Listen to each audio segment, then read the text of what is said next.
الحمد لله رب العالمين والصلاة والسلام على سيد الأنبياء والمرسلين وعلى آله وصحبه ومن تبعهم بإحسان إلى يوم الدين. أما بعد، أعوذ بالله من الشيطان الرجيم. بسم الله الرحمن الرحيم. ربما يود الذين كفروا لو كانوا مسلمين. محترم حضرات، قرآن کریم کی تفسیر بیان کی جا رہی ہے اور آج 14ویں پارے کی تفسیر پیش کی جا رہی ہے. 14ویں پارے کا آغاز اس آیت کریمہ سے ہوگا، ربما یود الذین کفروا لو کانوا مسلمین. کافر لوگ قیامت کے دن یہ بات کہیں گے جب ان کو عذاب دیا جائے گا، بار بار یہ بات کہیں گے، لو کانوا مسلمین، کہ کاش ہم مسلمان ہوں. اس کے بعد اللہ تبارک و تعالیٰ فرماتا ہے فَذَرْهُمْ يَأْكُلُوا وَيَتَمَتَّعُوا. اے نبی ان کو چھوڑ دو، یہ کھائیں اور کھیل کود کریں، کھائیں اور مزہ لیں. وَيُلْهِهِمُ الْأَمَلُ، اور لمبے چوڑے پلان بنائیں. فَسَوْفَ يَعْلَمُونَ، ان قریب انہیں معلوم ہو جائے. اس آیت کریمہ سے یہ معلوم ہوا کہ زندگی کا مقصد صرف کھیل تماشا، صرف کھانا پینا، صرف انٹرٹینمنٹ کرنا یہ نہیں ہونا چاہیے. یہ کافر کی علامت ہے. اس کی نظر میں زندگی کا کوئی مقصد نہیں ہوتا. مومن کی زندگی بے مقصد نہیں ہوتی کہ بس کھاؤ پیو عیش کرو اور چلے. اس کے بعد اللہ تبارک و تعالیٰ نے قرآن کریم کا ایک بہت ہی بڑا اور بہت عظیم معجزہ بیان کیا. اللہ فرماتا ہے اِنَّا نَحْنُ نَزَّلْنَا الذِّكْرَ وَإِنَّا لَهُ لَحَافِظُونَ. ہم نے ذکر کو نازل کیا. اب یہاں قرآن کو ذکر کہا گیا. ذکر کے معنی یاد دہانی. قرآن کو یاد دہانی کیوں کہا جا رہا ہے؟ یعنی قرآن کو یاد دہانی کہہ کر یہ بتایا جا رہا ہے کہ قرآن کوئی نئی بات لے کر نہیں آیا ہے. جو باتیں تم بھول چکے ہو وہ تم کو یاد دلانے کے لیے قرآن آیا ہے. قرآن تمہیں تمہاری بھولی بسری باتیں یاد دلانے کے لیے آیا ہے. اس کے بعد اگلے جملے پر غور کیجئے کہ ہم نے ذکر کو نازل کیا وَإِنَّا لَهُ لَحَافِظُونَ، اور ہم ہی اس کی حفاظت کرنے والے. یہ بہت بڑا معجزہ ہے قرآن کا. تقریباً 1450 سال کا پیریڈ گزر چکا ہے،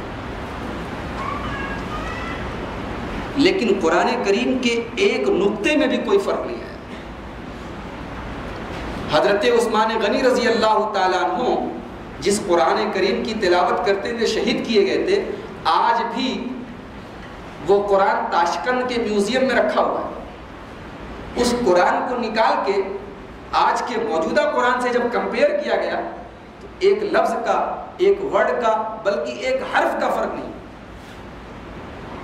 اِنَّا نَحْنُ نَزَّلْنَا الذِّكْرَ وَإِنَّا لَهُ لَحَافِظُونَ. ہم نے اس کو نازل کیا ہے اور ہم ہی اس کی حفاظت کرنے والے. علامہ قرطبی رحمۃ اللہ علیہ نے اس سلسلے میں ایک بڑا پیارا واقعہ نقل کیا. لکھتے ہیں کہ مامون رشید کے دربار میں اکثر، مامون رشید بڑا پڑھا لکھا بادشاہ تھا اور مطالعے کا بہت شوقین تھا، تو اس کے دربار میں اکثر علماء کی مجلس بیٹھتی تھی، آپس میں تبادلہ خیال ہوتا تھا. تو ایک مرتبہ مامون کی مجلس میں ایک یہودی آیا، بہت ہی پڑھا لکھا، زبان بہت اچھی. مامون رشید اس سے بہت امپریس ہوا. مامون نے کہا کہ تم مسلمان ہو جاؤ، میں تمہیں بہت انعام دوں گا. اس نے کہا میں مسلمان ہوں، میں باپ دادا کا مذہب نہیں چھوڑوں. یہ کہہ کے وہ چلا گیا. 1 سال کے بعد وہی یہودی آیا، مسلمان ہو گیا تھا، اسلام قبول کر چکا تھا، اور آنے کے بعد اس نے اسلام کے اوپر بہت بہترین تقریر کی۔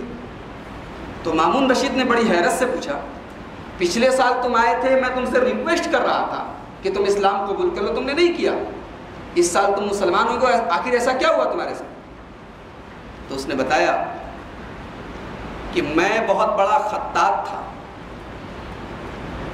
لکھنے والا، اس زمانے میں پریس تو تھا نہیں، کتابیں عام طور سے لکھ کے ہی ڈسٹریبیوٹ ہوتی تھی، تو بولا کہ میں بہت ہی، میری رائٹنگ بہت خوبصورت تھی، میں بہت بڑا خطاط تھا۔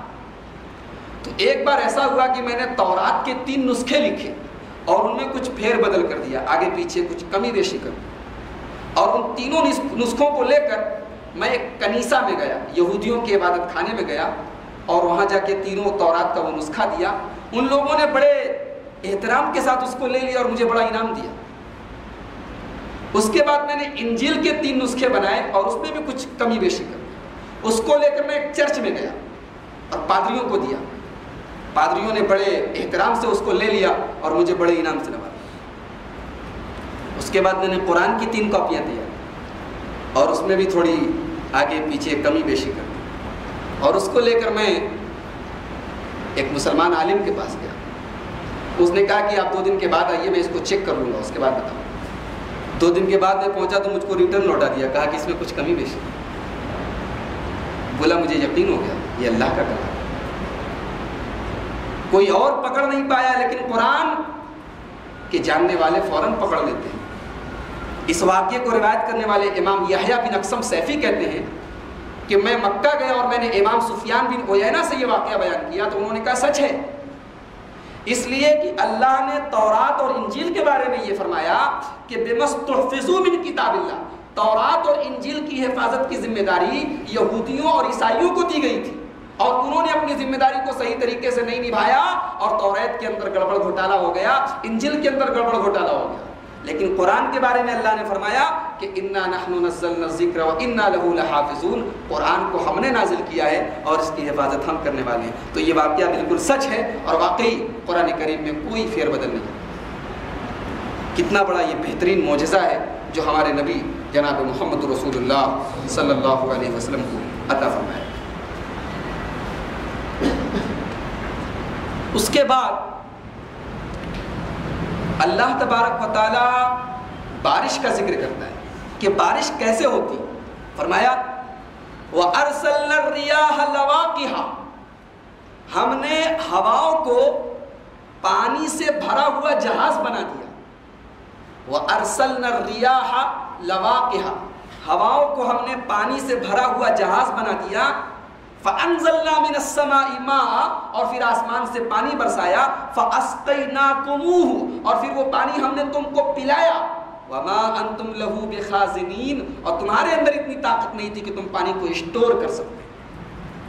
اس آیت کریمہ میں اللہ تبارک و تعالیٰ نے بارش کا جو سسٹم ہے پانی ہم تک پہنچانے کا، اس کا ذکر کیا۔ آپ غور کیجئے، سمندر سے بخارات اٹھتے ہیں، آبی بخارات اٹھتے ہیں اور آسمان میں جا کے وہ بادل کی شکل اختیار کر لیتے ہیں، اور پھر وہی بادل زمین میں مختلف جگہوں میں بارش بن کر نازل ہوتے ہیں۔ اچھا، بڑے مزے کی بات یہ ہے کہ سمندر کا پانی بالکل کھارا ہوتا ہے، نمکین ہوتا ہے، اس کو پیا نہیں جا سکتا، اور اس میں بھی اللہ کی بہت بڑی حکمت ہے۔ اگر سمندر کو میٹھا کر دیا جاتا تو 2 دن میں وہ سڑ جاتا، لیکن اللہ تبارک و تعالیٰ نے سمندر کے پانی کو کھارا اور نمکین بنایا ہے کہ دنیا بھر کی غلاظت اس کے اندر ڈال دو، بھسم ہو کے مل جاتی ہے۔ لیکن یہی پانی جب بادل بن کے آسمان پر پہنچتا ہے اور زمین پر بارش کی شکل میں نازل ہوتا ہے تو وہی پانی میٹھا بن جاتا ہے۔ یہ بیچ میں کون سا پروسیس ہوا؟ کوئی مشین نہیں لگی ہے، لیکن اللہ تبارک و تعالیٰ نے اسی کھارے پانی کو فلٹر کر کے میٹھے پانی کی شکل میں برسایا۔ اچھا، پانی تو ہر انسان کی ضرورت ہے۔ اللہ تبارک و تعالیٰ اگر چاہتا تو سال کے 360 دن روزانہ بارش ہوتی اور ہر جگہ بارش ہوتی۔ اگر ایسا ہوتا تو انسان کا جینا دشوار ہو جاتا، کاروبار کہاں سے کرتا، تجارت کہاں سے کرتا جب روزانہ بارش ہوتی۔ تو اللہ نے بارش روزانہ نہیں، اس کا ٹائم مقرر کیا۔ اب جب ٹائم مقرر کیا تو پھر بارش اسٹور ہونے کے لیے کوئی جگہ چاہیے، تو تھوڑی بہت بارش تو کھیتیوں میں چلی گئی، باغات میں چلی گئی، تھوڑی بہت بارش تالابوں میں اور ندیوں میں بھر گئی۔ اب بھی پانی کی ضرورت ہے انسان کو۔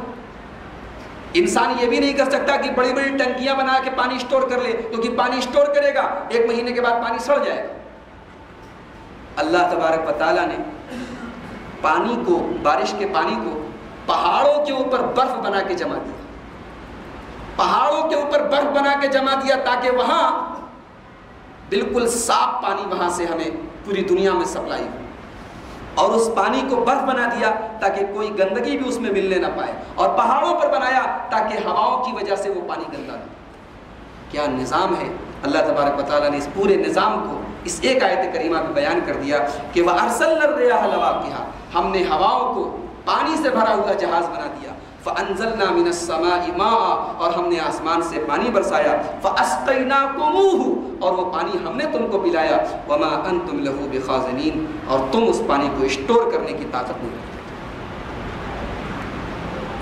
اس کے بعد اللہ تبارک و تعالیٰ نے شیطان کا ذکر کیا کہ جب شیطان کو جنت سے نکالا گیا تو شیطان نے اللہ تعالیٰ سے کیا کہا تھا؟ ربی بما اغویتنی، اے اللہ تو نے مجھے نکال دیا، لَأُزَيِّنَنَّ لَهُمْ فِي الْأَرْضِ، میں تیرے بندوں کے لیے زمین میں برائی کو سجاؤں گا، برائی کو اٹریکٹیو بناؤں گا، برائی کو خوبصورت بناؤں گا۔ اس سے معلوم ہوا کہ برا کام اچھا ہوتا ہے، برا کام ٹیسٹی ہوتا ہے، برا کام اٹریکٹیو ہوتا ہے، کیونکہ شیطان نے اس کو اٹریکٹیو بنا دیا۔ برائی کے اندر ایک کشش ہے، ایک اٹریکشن ہے۔ یہ اٹریکشن کس نے بنایا؟ شیطان نے بنایا۔ شیطان نے وعدہ کیا تھا لَأُزَيِّنَنَّ لَهُمْ فِي الْأَرْضِ، اے اللہ میں تیرے بندوں کے لیے زمین میں برائی کو سجاؤں گا، وَلَأُغْوِيَنَّهُمْ أَجْمَعِينَ، اور میں تیرے سارے بندوں کو گمراہ کروں۔ ارے سارے بندوں کو گمراہ کر دے گا، نبیوں کو بھی گمراہ کرے گا، تو اللہ کے ولیوں کو بھی گمراہ کرے گا؟ کہ نہیں، إِلَّا عِبَادَكَ مِنْهُمُ الْمُخْلَصِينَ، ہاں تیرے کچھ خاص بندے ایسے ہیں جن پر میرا داؤ نہیں چلے گا، ان کو میں بہکا نہیں پاؤں۔ اب یہاں پر ایک سوال پیدا ہوتا ہے، شیطان نے کہا تھا کہ تیرے خاص بندوں کو تو میں بہکا نہیں پاؤں گا، لیکن شیطان نے حضرت آدم کو تو بہکایا نا، بہکایا کہ نہیں بہکایا؟ حضرت آدم پر تو شیطان کا داؤ چل گیا۔ اسی طریقے سے اللہ کے نبی کے صحابہ کے اوپر کئی بار شیطان کا داؤ چل گیا، قرآن کے اندر اس کا ذکر کیا گیا۔ جیسے ابھی آپ نے غزوہ احد کے بارے میں سنا، وہ ایک شیطان کی چال ہی تو تھی۔ صحابہ کرام مال غنیمت کے چکر میں پڑے اور جیتی ہوئی جنگ ہار گئے۔ تو شیطان کا تو یہ وعدہ تھا کہ اللہ کے نیک بندوں پر اس کا زور نہیں چلے گا، لیکن یہاں حضرت آدم کو بہکا دیا شیطان، صحابہ کرام کو بہکا دیا، تو کیا یہ لوگ اللہ کے خاص بندے نہیں ہیں؟ اس آیت کا مطلب کیا ہوا؟ اس آیت کا مطلب یہ ہوا کہ اللہ کے خاص بندوں پر اگر شیطان کا کبھی اثر چلے گا بھی تو تھوڑی دیر کے بعد، تھوڑے دنوں کے بعد وہ خبردار ہو گئے، ان کو پتہ چل جائے گا کہ ہم سے غلطی ہوئی۔ آدم علیہ السلام سے غلطی ضرور ہوئی، لیکن بعد میں انہیں احساس ہوا اور انہوں نے ربنا ظلمنا انفسنا وان لم تغفر لنا وترحمنا لنکونن من الخاسرین پڑھا کہ نہیں پڑھا؟ صحابہ کرام سے غلطی ہوئی، لیکن بعد میں انہیں احساس ہوا، انہوں نے بہت اللہ سے توبہ اور استغفار کی۔ تو یہ فرق ہے، شیطان کا اثر اللہ کے نیک بندوں پر بھی ہو سکتا ہے، لیکن فرق یہ ہے کہ اللہ کے نیک اور خاص بندے تھوڑا ٹائم لگ سکتا ہے ان کو، لیکن وہ دوبارہ الرٹ ہو جاتے ہیں اور فوراً اعوذ باللہ من الشیطان الرجیم پڑھ کے شیطان کو بھگا دیتے ہیں۔ اس کے بعد اللہ تبارک و تعالیٰ جنت کا ذکر کرتا ہے۔ فرمایا کہ جب جنت میں لوگ جائیں گے تو ان کے اندر ایک خاص کوالٹی ہوگی۔ فرمایا وَنَزَعْنَا مَا فِي صُدُورِهِم مِّن غِلٍّ، جنتی لوگوں کے سینے میں ایک دوسرے کے خلاف کینہ اور کپٹ نہیں ہوگا۔ امام ابو حنیفہ بھی جنت میں جائیں گے، امام مالک بھی جنت میں جائیں گے، امام شافعی بھی جائیں گے، امام احمد بن حنبل بھی جائیں گے۔ یہ ہمارے ائمہ ہیں بھائی، یہ جنت میں نہیں جائیں گے تو کون جائے گا؟ یہ لوگ جب جنت میں جائیں گے ان کے فتوے ایک دوسرے کے خلاف ہیں، ہے کہ نہیں؟ امام مالک کا فتویٰ کچھ اور ہے، امام ابو حنیفہ کا فتویٰ کچھ اور ہے، امام احمد بن حنبل کا فتویٰ کچھ اور ہے، امام شافعی کا فتویٰ کچھ اور، ان کے درمیان اختلافات ہیں، لیکن جنت میں ان کے بیچ میں کوئی اختلاف نہیں ہے۔ وَنَزَعْنَا مَا فِي صُدُورِهِم مِّن غِلٍّ، ان کے دلوں میں آپس میں کوئی کینہ کپٹ نہیں. صحابہ کرام میں آپس میں اختلافات ہوئے. حضرت علی حضرت معاویہ کے بیچ میں جنگیں ہوئیں. حضرت عائشہ رضی اللہ تعالیٰ عنہ سے اور حضرت علی کے بیچ میں جنگ جمل ہوئی. لیکن یہ صحابہ کرام دین کی بنیاد پر, اس جنگ کے پیچھے کوئی دنیاوی مفاد نہیں تھا, دینی مسائل کی بنیاد پر ان کے درمیان آپس میں اختلاف ہوا. یہ لوگ جب جنت میں جائیں گے تو اللہ تبارک و تعالیٰ کہتا ہے کہ ان کے دل میں ایک دوسرے کے خلاف کوئی کینہ, کپٹ, حسد اور جلن نہیں ہوگا. ان کے دل بالکل پاک اور صاف. اس کے بعد فرمایا کہ لا یمسہم فیہا نصب, جنت میں کسی قسم کی تھکان نہیں ہوگی. یہ کیوں کہا اللہ نے؟ ارے بھائی جنت میں جاب کرنا ہے کیا؟ آفس میں بیٹھنا ہے, بزنس کرنا ہے کہ جنت میں تھکان ہوگی؟ جنت میں کھانا ہے, پینا ہے, سونا ہے, آرام کرنا ہے. تو اللہ نے یہ کیوں کہا کہ جنت میں تھکن نہیں ہوگی؟ آپ لوگ بیجاپور میں رہتے ہیں, کبھی کبھی گھومنے کے لیے آپ چلے گئے گوا, حالانکہ بڑی خراب جگہ ہے, میں ایک مثال دے رہا ہوں. آپ تفریح کرنے کے لیے گوا چلے گئے یا کوئی اور ہل اسٹیشن چلے گئے تفریح کرنے کے لیے, لیکن کتنی تفریح کریں گے؟ صبح سے نکلے شام تک تفریح کرتے کرتے گھومتے گھامتے آخر میں آپ تھکیں گے کہ نہیں تھکیں گے؟ تفریح کرتے کرتے بھی انسان تھک جاتا ہے, اور جنت تو پوری کی پوری تفریح کی جگہ ہے. تو اللہ نے فرمایا جنت میں انسان کے انٹرٹینمنٹ کا ہر سامان ہوگا, لیکن انسان تھکے گا نہیں. لا یمسہم فیہا نصب, جنت میں تھکاوٹ نام کی کوئی چیز نہیں. اور آگے فرمایا وما ہم منہا بمخرج, اور جنت میں اس بات کا ڈر بھی نہیں رہے گا کہ اب نکلنا ہے. جنت میں پرماننٹ رہنا ہے. دنیا میں تو ڈر لگا رہتا ہے کب موت آئے, کب ہماری روح نکل جائے. جنت میں اس بات کا ڈر نہیں رہے گا, جنت میں پرماننٹ رہنا ہے. اور دوسری جگہ قرآن میں اللہ نے فرمایا لا یبغون عنہا حولا, جنت سے آدمی بور نہیں ہوگا. دنیا میں انسان کو ایک ہی جگہ رکھا جائے, بہت خوبصورت جگہ. آپ کشمیر والوں سے پوچھیے جو کشمیر میں رہتے ہیں, ہمارے لیے تو کشمیر دنیا کی جنت ہے, لیکن کشمیر کے اندر رہنے والے لوگ وہ تو یہ سوچتے ہیں کہ کبھی ہم دلی چلے جائیں, کبھی بامبے چلے جائیں, کبھی حیدرآباد چلے جائیں, کیونکہ وہ وہیں رہتے ہیں, وہ بور ہو جاتے رہتے ہیں. کتنی بھی خوبصورت جگہ ہو, انسان ایک ہی جگہ رہتے رہتے بور ہو جائے گا. لیکن اللہ نے فرمایا جنت ایک ایسی جگہ ہے انسان وہاں بور نہیں ہوگا. ولا یبغون عنہا حولا, لا یبغون عنہا حولا, جنت سے آدمی بور نہیں ہوگا. اس کے بعد اللہ تبارک و تعالیٰ سورہ فاتحہ کی ایک فضیلت بیان کرتا ہے. فرمایا وَلَقَدْ آتَيْنَاكَ سَبْعًا مِّنَ الْمَثَانِي, اے نبی ہم نے آپ کو 7 ایسی آیتیں دی جو بار بار دہرائی جاتی. اس سے معلوم ہوا کہ سورہ فاتحہ ایک ایسی سورہ ہے جس کو ہر نماز میں پڑھا جائے, بار بار دہرائی جانے والی سورہ. وَالْقُرْآنَ الْعَظِيمِ, اور اے نبی ہم نے سورہ فاتحہ کی شکل میں آپ کو قرآن دیا, قرآن عظیم دیا. یہاں پر ایک سوال پیدا ہو کہ اللہ تبارک و تعالیٰ نے سورہ فاتحہ کو قرآن کیوں کہا؟ سورہ فاتحہ تو قرآن کی ایک چھوٹی سی سورہ ہے. در حقیقت سورہ فاتحہ پورے قرآن کا خلاصہ ہے. پورے قرآن میں 3 ہی چیز بیان کی, توحید, آخرت اور پچھلی قوموں کا تذکرہ. پورے قرآن کا خلاصہ یہ, توحید, آخرت اور پچھلی قوموں کا تذکرہ. سورہ فاتحہ میں یہی تو ہے, الحمدللہ رب العالمین الرحمن الرحیم مالک یوم الدین ایاک نعبد و ایاک نستعین. توحید ہو گئی, مالک یوم الدین کہہ کے قیامت کا دن کا نام لے لیا, آخرت کا نام لے لیا, اور صراط الذین انعمت علیہم کہہ کے ایمان والوں کا تذکرہ کر دیا, غیر المغضوب علیہم کہہ کے یہودیوں کا ذکر کر دیا, ولا الضالین کہہ کے عیسائیوں کا ذکر کر دیا. تو تینوں چیز تو آ گئی. اسی لیے اللہ تبارک و تعالیٰ نے سورہ فاتحہ کو قرآن عظیم کہا. اس کے بعد اللہ تبارک و تعالیٰ اپنے کچھ احسانات کا ذکر کرتا ہے. فرمایا خلق الانسان من نطفہ, انسان کو ہم نے ایک حقیر بوند سے پیدا کیا. فَإِذَا هُوَ خَصِيمٌ مُّبِينٌ, اور وہ حقیر بوند سے جب چلتا پھرتا انسان بن گیا تو ہمارے ہی بارے میں جھگڑا کرنے لگا کہ اللہ کون ہے, what is Allah, what is God, یہ کون ہے ہم نہیں جانتے. فَإِذَا هُوَ خَصِيمٌ مُّبِينٌ, ہائے رے انسان, ہائے رے انسان, تو کیا تھا اور آج تو چلتا پھرتا انسان ہو گیا تو مجھے بھول گیا. فَإِذَا هُوَ خَصِيمٌ مُّبِينٌ, میرے بارے میں جھگڑا کرنے لگا, میرے ساتھ شرک کرنے لگا. اے انسان یاد کر, والانعام خلقها، میں نے تیرے لیے گائے بنائی، بیل بنائی، بکرا بنایا، بھیڑا بنایا۔ کیوں بنایا؟ لکم فیہا دفء، تاکہ گائے، بیل، بھیڑ، بکرا کے چمڑے سے تو اون بنائے، اس کے بال سے تو اون بنائے، جاڑے کے دن میں تیرا لباس اس سے۔ ومنافع، اور بھی بہت سارے فائدے ہیں ان جانوروں سے۔ ومنہا تاکلون، اور ان جانوروں کا گوشت تو کھاتا ہے۔ وَلَكُمْ فِيهَا جَمَالٌ حِينَ تُرِيحُونَ وَحِينَ تَسْرَحُونَ، اور جب تو اپنے اونٹ پر بیٹھ کے شام کو سواری کرتا ہے تو تو کہتا ہے کہ دیکھو میں کتنا اسمارٹ لگ رہا ہوں، میں کتنا خوبصورت لگ رہا ہوں۔ اس سے معلوم ہوا کہ انسان سواری کے ذریعے بھی خوبصورتی حاصل کرتا ہے۔ آج کل ہمارے نوجوان میں بائک کا شوق ہوتا ہے نا، ہمارے پاس ایونزر ہو جائے، ہمارے پاس ہونڈا شائن ہو جائے، ہمارے پاس کار آ جائے۔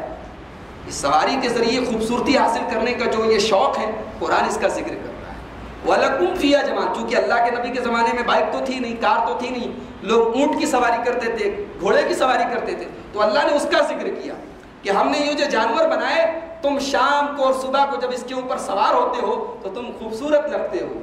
آج ایسے ہی انسان بائک پر، کار پر جب بیٹھتا ہے تو آٹومیٹیکلی اس کے اندر ایک احساس پیدا ہوتا ہے کہ میں تو بائک سوار، میں بائک کی سواری کر رہا ہوں، کار کی سواری کر رہا ہوں۔ اس کے بعد فرمایا وَتَحْمِلُ أَثْقَالَكُمْ إِلَىٰ بَلَدٍ، اور یہ جانور تم کو لاد کے کہاں کہاں لے کے جاتے ہیں۔ لَمْ تَكُنْ بَالِغِيهِ إِلَّا بِشِقِّ الْأَنفُسِ، اگر یہ جانور نہ ہوتے تو تم اتنے لمبے لمبے سفر کیسے کرتے؟ یہ اللہ کے نبی کے زمانے کے ماحول کے حساب سے یہ باتیں کہی گئی۔ آج ٹرین کا زمانہ ہے، آج ریل گاڑی کا زمانہ ہے، پلین کا زمانہ ہے، آج ان تمام چیزوں پر ہم اس آیت کو فٹ کر سکتے ہیں کہ یہ سواریاں نہ ہوتی تو تم کیسے اتنا لمبا لمبا سفر؟ بیجاپور سے بامبے جانا رہتا تو کیسے ہی آتے؟ 500 کلومیٹر کا سفر ہے۔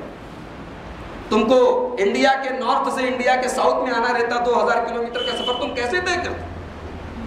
اچھا ایک بات بتائیے، ریل گاڑی ہے، پلین ہے، یہ تمام چیزیں انسان نے بنائی، لیکن کیا اس کے اندر اللہ تبارک و تعالیٰ کا احسان نہیں؟ سب سے بڑی بات، کیا کوئی انسان اپنے آپ ہوائی جہاز بنا دے گا؟ ہوائی جہاز بنانے کے لیے اس کو میٹیریل کی ضرورت ہے، وہ میٹیریل کہاں سے آئے؟ ٹرین بنانے کے لیے لوہے کی ضرورت ہے، لوہے کو زمین سے کس نے نکالا؟ گاڑی کو چلانے کے لیے پیٹرول کی ضرورت ہے، پیٹرول زمین سے کس نے نکالا؟ اور پھر یہ الگ بات ہے کہ ان سب چیزوں کو جوڑ کے، ان دھاتوں کو، ان میٹلز کو جوڑ کے آپ نے ایک پلین بنا دیا، ایک ٹرین بنا دی، یہ دماغ اللہ تبارک و تعالیٰ نے آپ کو دیا۔ لیکن جو اصل جڑ ہے، جو بنیاد ہے، وہ میٹلز تو اللہ نے بنائے نا، وہ نہ بناتے آپ ایسے ہی بغیر کسی لوہے کے، بغیر کسی پلاسٹک کے، بغیر کسی سامان کے آپ ایسے ہی ٹرین بنا دیجیے، ہوائی جہاز بنا دیجیے، تو جانے ہم۔ تو انسان کو کبھی غرور نہیں کرنا چاہیے کہ یہ چیزیں ہم نے بنائی، وہ بنانے کا سلیقہ بھی تم کو اللہ تبارک و تعالیٰ نے بتایا۔ اسی لیے اللہ نے آگے کیا فرمایا؟ وَيَخْلُقُ مَا لَا يَعْلَمُونَ، یخلقو کہا کہ گھوڑا بنایا، اونٹ بنایا، گدھا بنایا، اس کی سواری تو تم کرتے ہی ہو، لیکن کچھ ایسی سواریاں بھی اللہ تعالیٰ پیدا کرے گا جن کو تم نہیں جانتے۔ وَيَخْلُقُ مَا لَا تَعْلَمُونَ، اس میں ٹرین آ گئی کہ نہیں آ گئی؟ نبی کے زمانے میں ٹرین نہیں تھی، نبی کے زمانے میں ہوائی جہاز نہیں تھا، نبی کے زمانے میں بس اور کار نہیں تھی، لیکن اللہ نے یہ کہہ کے ان تمام چیزوں کو اس میں شامل کر دیا کہ ہم تمہاری سواری کے لیے کچھ ایسی چیزیں بھی بنائیں گے جن کو تم ابھی نہیں جانتے۔ اس آیت کریمہ میں وہ تمام چیزیں ہیں۔ اس کے بعد اللہ تبارک و تعالیٰ نے ایک بڑی اہم بات فرمائی کہ دنیا میں جتنے نبی آئے سب مرد آئے، کوئی عورت نبی بنا کے نہیں بھیجی۔ ہماری مائیں بہنیں اگر سن رہی ہو تو برا نہ مانی۔ ایک دن میں نے تقریر میں کہہ دیا تھا، عورتیں گرگٹ کی طرح رنگ بدل لیتی، ہو سکتا ہے بات بری لگے، تمام عورتیں ایسی نہیں ہوتی۔ عورتوں میں جیسے مردوں میں اچھے لوگ ہوتے ہیں، برے لوگ ہوتے ہیں، ویسے عورتوں میں بھی اچھے لوگ اور برے لوگ ہوتے ہیں۔ ایسی ایسی عورتیں بھی دنیا میں آئی ہیں جن کا مقام ہزاروں لاکھوں مردوں سے بڑا ہے۔ بھائی حضرت مریم کی کوئی برابری کر سکتا ہے؟ فرعون کی بیوی حضرت آسیہ جو اللہ کے اوپر ایمان لائی تھی، ان کی کوئی برابری کر سکتا ہے؟ حضرت عائشہ رضی اللہ تعالیٰ عنہا، بڑے بڑے صحابہ جن سے فتوے پوچھتے تھے، ان کی کوئی برابری کر سکتا ہے؟ تو عورت بھی اگر اللہ تبارک و تعالیٰ اس کو ایمان دے، علم دے، نیکی دے، تو عورت کا مقام بھی بہت اونچا ہو سکتا ہے۔ لیکن اللہ نے ایک اصول بنایا کہ کسی عورت کو نبی نہیں بنایا، فرمایا وَمَا أَرْسَلْنَا مِن قَبْلِكَ إِلَّا رِجَالًا، ہم نے آپ سے پہلے جتنے نبی بھیجے سب مرد بنا کے۔ اس پر ایک اعتراض پیدا ہوتا ہے کہ اللہ نے عورت کو نبی کیوں نہیں بنایا؟ دو وجہ ہے۔ پہلی وجہ، عورت جذباتی ہوتی ہے۔ نبی کائنات میں انسانوں میں سب سے اونچی گریڈ کا آدمی ہوتا ہے، سب سے اونچی کیٹیگری نبیوں کی ہے۔ عورت جذبات میں آ کے کوئی ایسا قدم اٹھا دے جو اس عہدے کے، اس پوسٹ کے خلاف ہو، اس لیے اللہ تبارک و تعالیٰ نے عورت کو نبی بنایا۔ اور دوسری وجہ یہ ہے کہ عورت کمزور ہے مرد کے مقابلے۔ اگر عورت کو نبی بنایا جاتا تو اس کی کمزوری کی وجہ سے اس کے اوپر بہت زیادہ ظلم ہوتا۔ ایسے ہی نبیوں کے اوپر ظلم کیا گیا، ظلم کرنے کی کوشش کی گئی، کتنے نبیوں کو کاٹ دیا گیا۔ حضرت یحییٰ علیہ السلام کو ان کی قوم نے آرے سے چیر دیا، حضرت عیسیٰ علیہ السلام کو سولی پہ چڑھانے کی کوشش کی گئی۔ نبیوں کے اوپر ظلم کیا گیا نا، ایمان والوں کے اوپر ظلم کیا گیا نا۔ اگر اللہ تعالیٰ کسی عورت کو نبی بنا دیتا تو بہت برا حال ہوتا۔ عورت تو ایسے ہی مظلوم ہوتی ہے، کمزور ہوتی ہے، اس کے اوپر لوگ بہت ظلم اٹھاتے ہیں۔ اسی لیے اللہ نے فرمایا کہ ہم نے کسی عورت کو نبی نہیں بنایا، مردوں کو نبی بنایا۔ اس کے بعد اللہ نے فرمایا فَاسْأَلُوا أَهْلَ الذِّكْرِ إِن كُنتُمْ لَا تَعْلَمُونَ، اگر تم کو شریعت کا کوئی مسئلہ نہیں معلوم ہے تو جو لوگ جانتے ہیں ان سے پوچھو۔ اس سے بہت سے لوگ کہتے ہیں کہ تقلید کا ثبوت اس آیت کریمہ سے ملتا ہے۔ اس آیت سے پتہ چل رہا ہے کہ 4 امام کی تقلید کرنا چاہیے۔ یہ دلیل ویسے ہی ہے مارو گھٹنا اور پھوٹے سر۔ اس میں یہ کہا جا رہا ہے کہ آپ کو شریعت کا اگر علم نہیں ہے تو آپ ان لوگوں سے پوچھئے جو جانتے ہیں۔ اس سے کون انکار کرتا ہے بھائی؟ آپ کے سماج میں، آپ کے محلے میں کوئی عالم آدمی ہے، آپ کو کسی مسئلے میں جانکاری نہیں، آپ اپنے عالم سے سوال کیجئے۔ یہ تو شریعت کا بنیادی مقصد ہے، اس سے تقلید کہاں سے ثابت ہو؟ تقلید کا مطلب جانتے ہیں؟ تقلید عربی زبان میں کہتے ہیں کسی کا پٹا اپنی گردن میں ڈال دینا۔ اسی لیے قرآن میں ایک جگہ قلائد کا لفظ آیا ہے، وہ جانور جن کے گردن میں پٹا پڑا رہتا ہے کہ ان کی قربانی ہونے والی، ان کو قلائد کہا گیا قرآن میں۔ اسی سے تقلید بنا ہے۔ تقلید کو اصطلاح کے اندر بولتے ہیں کسی دوسرے کی بات کو بغیر دلیل کے جانے مان لینا، اس کا نام تقلید ہے۔ میں نے آپ کو کوئی بات بتائی کہ بھائی آپ ایسا کیجئے، دلیل میں نے نہیں بتائی اور آپ نے دلیل مجھ سے پوچھی بھی نہیں، اس کا نام ہے تقلید۔ اسی لیے پورے قرآن میں کہیں تقلید کا حکم نہیں دیا گیا۔ قرآن تو کہتا ہے کہ ہر چیز کے لیے دلیل ہونی چاہیے۔ قرآن بار بار کہتا ہے قُلْ هَاتُوا بُرْهَانَكُمْ، دلیل بھی نہیں، دلیل سے بڑی چیز قرآن نے کہا برہان لاؤ۔ دلیل تو سب کے پاس ہوتی ہے، دلیل سے کام نہیں چلے گا، برہان لاؤ۔ برہان کس کو بولتے ہیں؟ ایسی کلیئر دلیل کہ جس کے آنے کے بعد پھر کوئی سیکنڈ راستہ نہیں۔ تو پوری شریعت تو دلیل کی بنیاد پر ہے، اور تقلید کا مطلب ہی ہوتا ہے کہ بغیر دلیل کے جانے سامنے والے کی بات کو ایکسیپٹ کر لینا۔ تو اس آیت کریمہ سے تقلید کو ثابت کرنا اس آیت کریمہ کے ساتھ بہت بڑا اتیاچار ہے، بہت بڑا ظلم ہے۔ اس کے بعد اللہ تبارک و تعالیٰ بڑی اہم بات بتاتا ہے، دودھ، ملک، کیا غذا ہے۔ دودھ کا ذکر کرتا ہے کہ دودھ کو ہم نے کیسے بنایا۔ فرمایا وَإِنَّ لَكُمْ فِي الْأَنْعَامِ لَعِبْرَةً، میرے بندو جانوروں کے اندر، چوپایوں کے اندر بھی تمہارے لیے عبرت کی بہت ساری چیزیں ہیں۔ نُسْقِيكُم مِّمَّا فِي بُطُونِهِ مِن بَيْنِ فَرْثٍ وَدَمٍ، ہم جانور کے پیٹ سے تم کو دودھ عطا کرتے ہیں۔ کیسے عطا کرتے ہیں؟ فرمایا کہ گوبر اور خون کے بیچ میں سے دودھ دیتے ہیں۔ جب گائے بھینس چارہ کھاتی ہیں تو ان کے معدے میں جا کے وہ چارہ پستا ہے، پھر اس کے بعد سب سے نیچے گوبر ہوتا ہے، اس کے اوپر دودھ ہوتا ہے، اور پھر اس کے اوپر خون ہوتا ہے۔ خون، دودھ، گوبر۔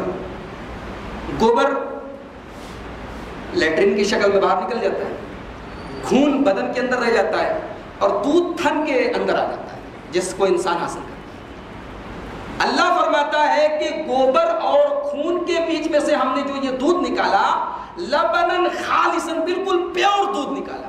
اس میں نہ تو خون کا کلر نظر آتا ہے، نہ گوبر کی مہک نظر آتی ہے۔ کتنا بڑا کمال ہے کہ گوبر اور خون کے بیچ میں سے یہ دودھ نکلتا ہے، لیکن نہ تو اس میں گوبر کی مہک ہے، اور نہ ہی خون کا کوئی اثر ہے، بالکل پیور دودھ ہمیں ملتا ہے، سائغ للشاربین، جس میں پینے والوں کو بڑا مزہ آتا ہے۔ اس آیت کریمہ سے یہ ثابت ہوا کہ اچھی اچھی چیزیں کھانے پینے میں کوئی حرج نہیں، حلال چیزیں کھانے پینے میں کوئی نہیں۔ دودھ ہے، دودھ کھاؤ، ملائی کھاؤ، دہی کھاؤ، ربڑی کھاؤ، مکھن کھاؤ، کھاتے رہو۔ اللہ نے کہا سائغ للشاربین، دودھ کو ہم نے پینے والوں کے لیے بڑا بہترین بنایا۔ اور جانتے ہیں اللہ کے نبی فرماتے ہیں کہ جب بھی کوئی چیز پیو تو یہ دعا کرو، اللہم بارک لنا فیہ، اے اللہ اس چیز میں برکت دے اور اس سے بہتر ہمیں عطا فرما۔ کوئی بھی چیز کھاؤ اور پیو تو یہ دعا کرو کہ اے اللہ تو اس میں برکت دے اور اس سے بہتر چیز ہم کو عطا فرما۔ لیکن جب دودھ پیو تو اللہ کے نبی نے فرمایا کہ یہ دعا کرو کہ اے اللہ تو اس میں برکت دے اور عطا فرما۔ اس نے یہ نہیں کہا کہ اس سے بہتر عطا فرما، کیونکہ دودھ سے بہتر کچھ ہوتا ہی نہیں، دودھ بیسٹ خوراک ہے۔ شاید یہی وجہ ہے کہ انسان پیدا ہونے کے بعد سب سے پہلے اگر کوئی چیز کھاتا یا پیتا ہے تو وہ دودھ ہے۔ انسان کی پیدائش کے بعد سب سے پہلی غذا اس کو دودھ ملی، اسی لیے اللہ نے فرمایا لبنن خالصا، ہم نے خون اور گوبر کے بیچ میں تم کو پیور دودھ عطا فرمایا۔ اس کے بعد اللہ تعالیٰ کہتا ہے وَمِن ثَمَرَاتِ النَّخِيلِ وَالْأَعْنَابِ، اور تم کھجور سے اور انگور سے کیا تیار کرتے ہو؟ تَتَّخِذُونَ مِنْهُ سَكَرًا، اس سے شراب تیار کرتے ہو۔ بہت سے لوگ کہتے ہیں شراب پینا جائز ہے، دیکھو قرآن میں لکھا ہے کہ تم کھجور سے اور انگور سے شراب بناتے ہو، اس سے تو معلوم ہو رہا ہے کہ شراب پینا جائز ہے۔ آگے اللہ نے کیا کہا تَتَّخِذُونَ مِنْهُ سَكَرًا، تم کھجور سے اور انگور سے شراب بناتے ہو، نشے کی چیز بناتے ہو، وَرِزْقًا حَسَنًا، اور بہترین روزی حاصل کرتے ہو۔ یعنی انگور اور شراب سے انسان چاہے تو پھل بنا کے اس کو کھا لے، جوس بنا کے اس کو پی لے، اور چاہے تو اس کا غلط استعمال کرتے ہوئے اس سے شراب بنا لے۔ چیز تو اللہ نے دے دی ہے تم کو، اب تمہارے اوپر ہے کہ تم یوز کیسے کرتے ہو، اس سے اچھا استعمال کرتے ہو کہ خراب استعمال کرتے ہو۔ تو اس سے شراب حلال ہونے کا مسئلہ نہیں نکل رہا ہے، بلکہ اللہ تعالیٰ یہ بتانا چاہ رہا ہے کہ ہم نے تمہیں مجبور نہیں بنایا، ہم نے انگور پیدا کر دیا، ہم نے کھجور پیدا کر دیا، اب تمہارے اوپر ہے کہ تم یوز کیسے کرتے۔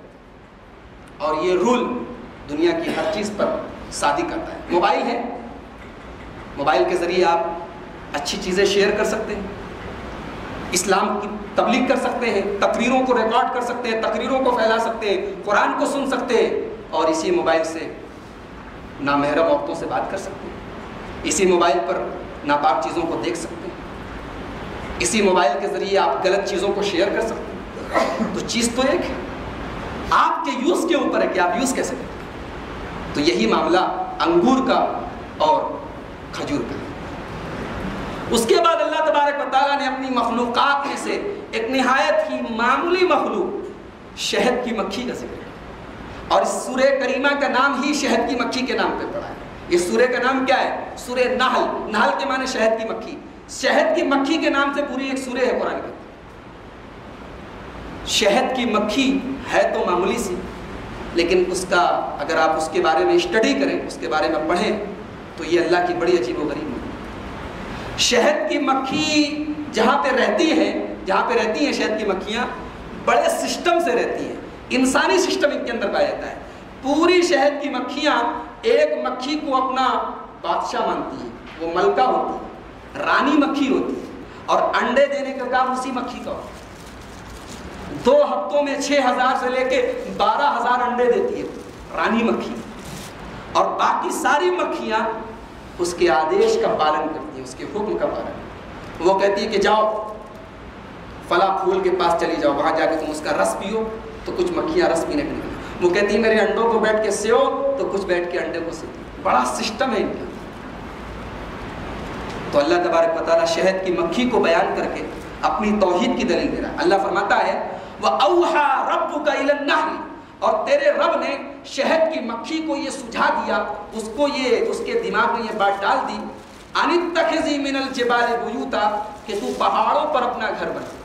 شہد کی مکھی 3 جگہ اپنا گھر بناتی ہے، پہاڑوں پر گھر بناتی ہے، وَمِنَ الشَّجَرِ اور پیڑوں کے اوپر اپنا گھر بناتی ہے، وَمِمَّا يَعْرِشُونَ اور چھتوں کے اوپر اپنا گھر بناتی ہے۔ 3 ہی جگہ شہد کی مکھی چھتا بناتی ہے۔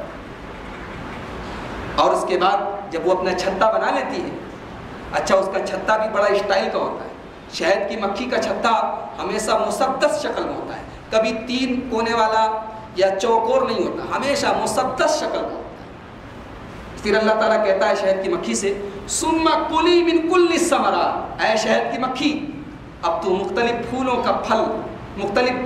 کا رس چوس، فَاسْلُكِي سُبُلَ رَبِّكَ، اور پھر اللہ تبارک و تعالیٰ شہد کی مکھی سے کہتا ہے کہ ہم نے تجھے اڑنے کی صلاحیت دی ہے، تیرا جہاں جی چاہے چلی جاتا۔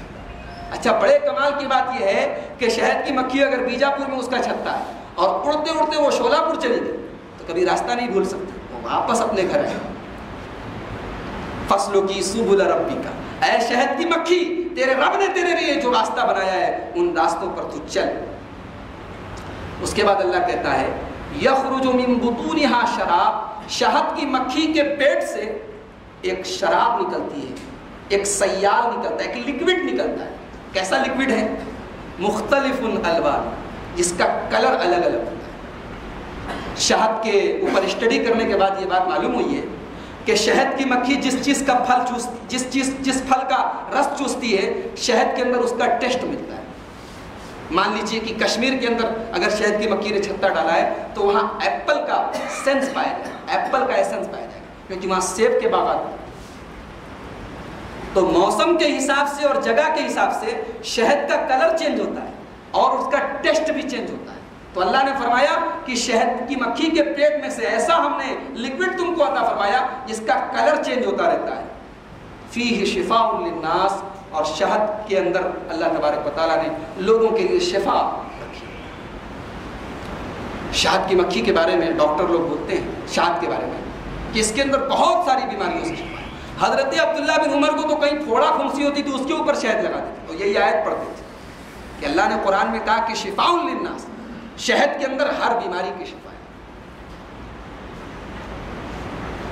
لیکن جانتے ہیں شہد جو ہے وہ شہد کی مکھی کا پاخانہ ہے، اس کی لیٹرین۔ حضرت علی کہتے ہیں دنیا کی حقارت کو بیان کرتے ہوئے کہ یہ دنیا جس پر تم اتنا ناز کرتے ہو، اس دنیا میں سب سے قیمتی لباس ریشم کا ہوتا ہے، اور ریشم ایک معمولی سے کیڑے کا لعاب ہے، اور اس دنیا میں کھانے کی سب سے اسٹینڈرڈ چیز شہد ہے، اور وہ شہد کی مکھی کا پاخانہ ہے۔ یہ حضرت علی کہتے ہیں کہ جس دنیا پہ تم اتنا ناز کرتے ہو اس میں سب سے اعلیٰ لباس جو ہے ریشم، وہ ایک معمولی سے کیڑے کا لعاب ہے، اور جس دنیا میں سب سے بہترین جو کھانے کی چیز ہے وہ شہد ہے، اور شہد ایک شہد کی مکھی کا پاخانہ ہے۔ اس کے بعد اللہ تبارک و تعالیٰ کہتا ہے وَاللَّهُ جَعَلَ لَكُم مِّنْ أَنفُسِكُمْ أَزْوَاجًا، اللہ نے تمہارے ہی اندر سے تمہاری بیویوں کو بنایا۔ اس میں بہت بڑا کمال یہ ہے کہ اللہ نے ہمارا جوڑا ہماری ہی نسل سے بنایا۔ انسان کا جوڑا گھوڑی اور گدھئی کے ساتھ نہیں ہو سکتا، انسان بھینس کے ساتھ شادی نہیں کر سکتا، انسان گدھئی کے ساتھ شادی نہیں کر سکتا۔ انسان کو سکون ملے گا تو عورت سے ملے گا، ہے کہ نہیں؟ اللہ نے ہمارے سکون کے لیے ہماری ہی نسل سے عورت کو بنایا۔ اور اس میں ایک اشارہ اور ہے کہ ہم نے عورت کو ایسا بنایا کہ تم کو سکون پہنچائے، یعنی تمہارے مزاج اور تمہارے فطرت کے مطابق بنایا۔ اگر ہم چاہتے، اب جیسے پری ہے، لوگ بولتے پری اوری تو قرآن حدیث میں آیا نہیں، لیکن لوگ بولتے پری بہت خوبصورت ہوتی ہے، تو اگر پریوں کو اللہ تعالیٰ زمین پہ بھیج دیتا، مان لیجئے انسان کو سکون نہیں مل سکتا۔ انسان کے لیے انسان ہی کی نسل سے اللہ تبارک و تعالیٰ نے عورت کو بنایا۔ اس کے بعد فرمایا وَجَعَلَ لَكُم مِّنْ أَزْوَاجِكُمْ بَنِينَ، اور تمہاری بیویوں سے اولاد دی۔ یہ کیوں کہا کہ بیویوں سے اولاد دی؟ اولاد تو مرد اور عورت دونوں کی ہوتی ہے، اولاد کے لیے تو ہسبینڈ اینڈ وائف دونوں کا ہونا ضروری ہے۔ اللہ نے یہ کیوں کہا کہ تمہاری بیویوں سے تم کو اولاد دیا؟ اس میں اشارہ اس بات کی طرف ہے کہ اولاد کے پیدا کرنے میں مرد کا رول بہت کم ہے، عورت کا بہت زیادہ ہے۔ مرد کے سیمن سے، اس کے منی کے قطرے سے پروسیس ہوتی ہے، اور وہ پروسیس 9 مہینے تک ماں کے پیٹ میں چلتی ہے۔ تو زیادہ اولاد کے پیدائش میں ماں کا رول ہے، اسی لیے اللہ نے فرمایا کہ وَجَعَلَ لَكُم مِّنْ أَزْوَاجِكُمْ بَنِينَ، تمہاری بیویوں سے تم کو اولاد عطا فرمایا، وَحَفَدَةً، اور پوتی پوتا عطا فرمایا۔ یہ بیٹے کے ساتھ پوتی پوتا کا کیوں ذکر کیا؟ یہ بتانا چاہتا ہے اللہ تبارک و تعالیٰ کہ اولاد کے ذریعے مقصد ہے نسل کو آگے چلانا، نسل کو آگے بڑھانا، اس لیے بیٹے کے ساتھ پوتے کا بھی ذکر کیا۔ اس کے بعد اللہ کہتا ہے أَفَبِالْبَاطِلِ يُؤْمِنُونَ، اتنا سب کچھ ہم نے تم کو دیا اور پھر بھی تم باطل کے اوپر ایمان رکھتے ہو، وَبِنِعْمَةِ اللَّهِ يَكْفُرُونَ، اور ہماری نعمتوں کو جھٹلاتے ہو۔ کتنا ناشکرہ ہے انسان۔ اس کے بعد ایک بڑی عجیب و غریب بات بتائی، فرمایا وَاللَّهُ أَخْرَجَكُم مِّن بُطُونِ أُمَّهَاتِكُمْ لَا تَعْلَمُونَ شَيْئًا، ارے یاد کرو جب تم اپنی ماں کے پیٹ سے پیدا ہوئے تھے تو you have no knowledge، تم کو کچھ معلوم نہیں۔ بچہ پیدا ہوا، اس کو کھانا چاہیے تو کیا بولتا ہے؟ ممی کھانا دو، خالی روتا ہے، پیشاب لگی روتا ہے، پیاس لگی روتا ہے، بھوک لگی روتا ہے، تکلیف ہوئی روتا ہے۔ اس کو اپنی بات پہنچانے کا اس کے پاس ایک ہی سورس ہے، وہ روتا ہے۔ اس کو رونے کا بھی علم اللہ تبارک و تعالیٰ نے۔ اس کو یہ بات کیسے پتہ چلی کہ میں روؤں گا تو میری ممی میری طرف آئے گی، میں روؤں گا تو میرا باپ مجھے دیکھے گا، میں روؤں گا تب لوگ مجھے چیک کریں گے۔ یہ صلاحیت بھی اللہ تبارک و تعالیٰ نے بچے کو عطا فرمائی۔ کیا احسان ہے اس مالک حقیقی۔ اچھا بچہ پیدا ہوا، اس کو بھوک لگی، ماں نے اس کو اپنے سینے سے لگایا۔ اس کو یہ کس نے بتایا کہ تم اپنے دانتوں اور مسوڑوں کا استعمال کرتے ہوئے دودھ کو پیو؟ یہ صلاحیت بھی اللہ تبارک و تعالیٰ نے۔ انسان کے پاس کوئی علم نہیں تھا۔ واللہ اخرجکم من بطون امہاتکم، یاد کرو جب تم اپنی ماں کے پیٹ سے نکلے تھے، لا تعلمون شیئا، تم کچھ نہیں جانتے۔ اس سے یہ معلوم ہوا انسان کو اللہ تبارک و تعالیٰ اگر علم دے، کوئی بھی علم، شریعت کا علم، دنیا کا علم، ڈاکٹر بن جائے، انجینئر بن جائے، وکیل بن جائے، MBA بن جائے، آفیسر بن جائے، IAS بن جائے، پولیس آفیسر بن جائے، انسان کو کبھی یہ نہیں سوچنا چاہیے کہ میں بہت بڑا ہوں۔ تمہیں علم اللہ تبارک و تعالیٰ۔ اس کے بعد فرمایا وَجَعَلَ لَكُمُ السَّمْعَ وَالْأَبْصَارَ وَالْأَفْئِدَةَ، اور اللہ تبارک و تعالیٰ نے تمہیں نالج حاصل کرنے کے لیے 3 امپورٹنٹ چیزیں عطا کی۔ پہلی چیز کان۔ بچہ پیدا ہوتا ہے تو سب سے پہلے کان کے ذریعے وہ معلومات حاصل کرتا ہے، سنتا ہے۔ والابصار، اس کے بعد آنکھیں کھولتا ہے۔ اور ہم لوگ اپنی زندگی میں بھی اگر غور کریں تو معلومات حاصل کرنے کا سب سے بڑا ذریعہ کان ہے۔ زیادہ تر معلومات ہم لوگ سن کے حاصل کرتے ہیں، دیکھ کے معلومات کم حاصل ہوتی ہے۔ پہلے سن کے حاصل ہوتی ہے، پھر دیکھ کے حاصل ہوتی ہے۔ تو اللہ نے فرمایا ایک تو تم سن کے حاصل کرتے ہو کان سے، والابصار، اور دیکھ کے حاصل کرتے ہو آنکھ سے، والافئدہ، پھر تیسرا نمبر آتا ہے غور کرتے ہو، دماغ لگاتے ہو، مائنڈ کا استعمال کرتے ہو۔ تو یہ ہم نے نالج کے تم کو 3 سورسز عطا فرمائے، نالج کے 3 ذریعے عطا فرمائے، لعلکم تشکرون، تاکہ تم ہمارا شکر ادا کرو۔ اور آخر میں اللہ تبارک و تعالیٰ نے قرآن کریم کی ایسی آیت اس پارے کے اندر نازل فرمائی کہ جو قرآن کریم کی سب سے جامع آیت مانی جاتی ہے، اور یہی وجہ ہے کہ ہر خطبے میں یہ آیت پڑھی جاتی ہے، بڑی بہترین آیت ہے۔ ان اللہ یأمر بالعدل والاحسان وایتاء ذی القربى، اللہ تبارک و تعالیٰ تم کو 3 چیزوں کا حکم دیتا ہے۔ پہلی چیز عدل کا۔ عدل کس کو بولتے ہیں؟ کسی چیز کو اس کا پورا پورا حق دیا جائے، اس کا نام عدل ہے۔ مان لیجئے میں نے آپ سے 100 روپیہ ادھار لیا،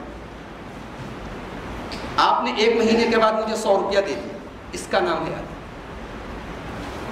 میں نے آپ کو 1 تھپڑ مارا، آپ نے بدلے میں مجھے 1 تھپڑ مارا، یہ ہے عدل۔ تو اللہ تعالیٰ عدل کا حکم دیتا ہے، کسی کا حق ہے پورا پورا ادا کر، اس کا حکم دیتا ہے۔ اس کے بعد کا والاحسان، اور احسان کا حکم دیتا ہے۔ احسان کس کو بولتے ہیں؟ میں نے آپ کو 100 روپیہ ادھار دیا، آپ نے 1 مہینے کے بعد ہم کو 110 روپیہ لوٹایا۔ یہ 10 روپیہ بیاج کا نہیں ہے، یہ 10 روپیہ آپ نے اپنی طرف سے کہ بھائی آپ نے میری مدد کی تھی، آپ نے 110 روپیہ لوٹایا۔ اللہ نے آپ کے اوپر 2.5% زکوٰۃ فرض کی ہے، آپ کے پاس 1 لاکھ روپیہ ہے، آپ کو 2,500 روپیہ زکوٰۃ دینا ہے، لیکن آپ نے اللہ کے راستے میں 4,000 روپیہ دیا۔ یہ ہے احسان، اپنے حق سے زیادہ ادا کرنا۔ آپ کے اوپر جو کمپلسری حق ہے اس سے زیادہ ادا کرنا، یہ ہے احسان۔ تو اللہ تعالیٰ عدل کا حکم دیتا ہے اور احسان کا حکم دیتا ہے، وَإِيتَاءِ ذِي الْقُرْبَى، اور اپنے رشتہ داروں کا خیال کرنے کا حکم دیتا ہے۔ اور کس چیز سے منع کرتا ہے؟ یہ تو 3 پازیٹیو چیزیں ہو گئی۔ وَيَنْهَا عَنِ الْفَحْشَاءِ، اور اللہ تعالیٰ بے حیائی سے منع کرتا ہے، گندی چیزوں سے، جس کے گندے ہونے کو، برے ہونے کو اس کے اوپر کوئی دلیل دینے کی ضرورت نہیں، یہ چیز غلط ہے تو غلط ہے۔ زناکاری سارے مذاہب کی نظر میں غلط ہے، ہر نیک انسان کی نظر میں زنا کرنا غلط ہے۔ شراب پینا ہر انسان کی نظر میں غلط ہے، ہر سمجھدار انسان کی نظر میں غلط ہے۔ ایسی چیز جس کی برائی بالکل کلیئر ہو اس کو بولتے ہیں فحشا، تو اللہ تعالیٰ تم کو فحشا سے روکتا ہے۔ والمنکر، اور منکر سے روکتا ہے۔ منکر کس کو بولتے ہیں؟ جس کو قرآن کے اندر، شریعت کے اندر غلط کہا گیا۔ والبغی، اور اللہ تعالیٰ تم کو ظلم کرنے سے روکتا ہے۔ لعلکم تذکرون، تاکہ تم نصیحت حاصل کرو۔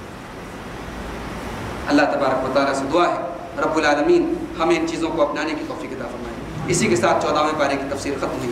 اللہ تبارک و تعالیٰ ہم کو اچھے عمل کی اور صحیح سمجھ کی توفیق عطا فرمائے۔ آمین۔